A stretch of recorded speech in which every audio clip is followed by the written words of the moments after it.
You know, I look at Ed backstage and he's meticulous about where we're at. If we're in Madison Square Garden, he'll look at every single show we've ever played in New York, set list, and I'm not kidding.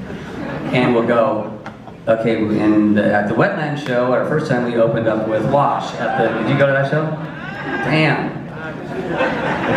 Okay. No, that's funny. That was a while ago. Oh, can I tell you my first impression of New York when I got on a tangent? So we pull in from Philly, it was like in the morning, or maybe it was Boston. It was super early morning, 6 in the morning. We're in our white van, get out of the van, stumble out, 6 in the morning, kind of just out of it, probably still drunk, maybe, me was. But the first thing I see is 2 homeless guys throwing bottles at each other.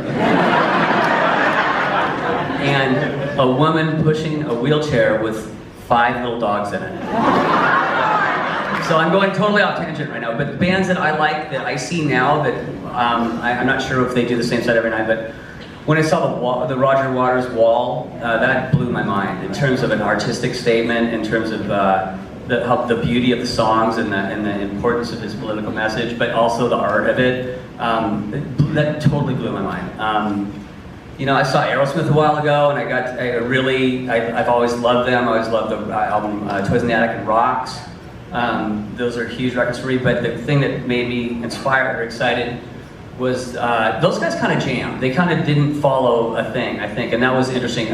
Was watching Tom Hamilton and Joey Kramer, the bass and drums, play, and how locked and tight and groovy they were. And that's interesting to me because they were taking chances and they're just kind of jamming on blues stuff that maybe people do not want to hear, but I did, and they just like doing it because that's what they did. So that's another example. I'm trying to think of other.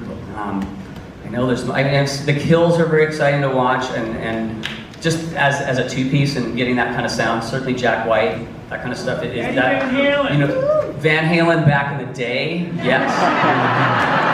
Easily some of the best shows I've ever seen were Van Halen 2, Fair Warning, and Diver Down. So I saw, those 3, or I saw one more. But they were like so exciting because what Van Halen always meant to be was like, the summer's coming, summer's coming, Van Halen's coming to town, and the party was coming, and they were unbelievable live. You know, one of the loudest cheers I ever heard is when David Lee Roth turned around and he had chaps on, and they saw his ass. Then of course Eddie's solos, you know, always blew my mind. So, and speaking of that, I figured out Eruption from YouTube, and I think there's a guy that picks it note for note for note, and that was always a dream that I wanted to do it. I'm going on a tangent, but there's so many bands that I do like that I can't think of right now, and Soundgarden was one of those, you know. 1, 2, 3, go. 1, 2, 3, go is my fun band. I play with Stefan Lassard from Dave Matthews Band. He's my dear buddy of mine, and Brett Scowlings from Fuel, and this guy Kenneth Schulk, and we do a bunch of punk songs or whatever we want to do, and it's just fun, you know. So I love playing covers because I learn things. Okay, we're going to wrap it here. A big thank you to Hey, thank you guys. Thank you. I'll see you downstairs. All right, thank you.